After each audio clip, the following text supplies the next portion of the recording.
600 लोक राहतात इथे, 600 लोक, त्याच्यात गरोदर बायका आहे, त्याच्यात सिनियर सिटीजन्स आहे, त्याच्यात लहान मुलं आहेत.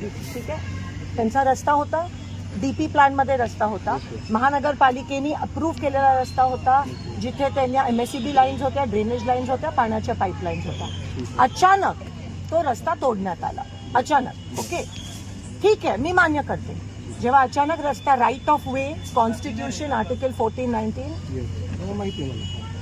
जेव्हा राईट ऑफ वे कोणाची बंद केली जाते तेव्हा पर्यायी रस्ता दिला जातो का नाही? ठीक आहे, महापालिकेच्या ऐका ना, जातो का नाही? ठीक आहे, डोक्यावरून पाणी गेलं, अजूनही पर्याय रस्ता नाही. खड्ड्यातून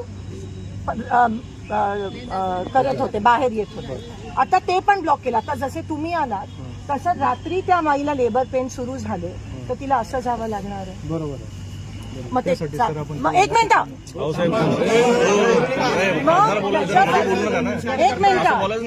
मिनिट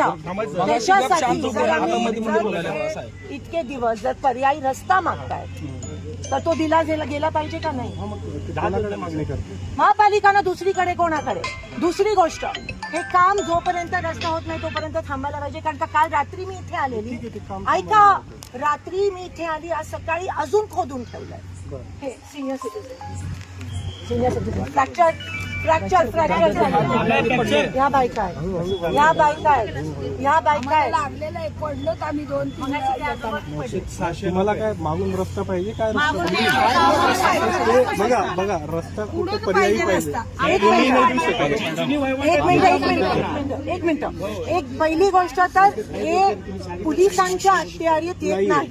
हे महानगरपालिका आयुक्त इकडे आला पाहिजे होता, लोकप्रतिनिधी आयुक्त, हे इक्वेशन आहे. आम्ही ज्युनियर ऑफिसरशी 2 वाजल्यापासून बोलतोय, तुमची लोक सहकार्य करतायत. आता रस्ता रोको आम्हाला नाईलाजाने लोकशाहीचा भाग आहे आंदोलन करणं.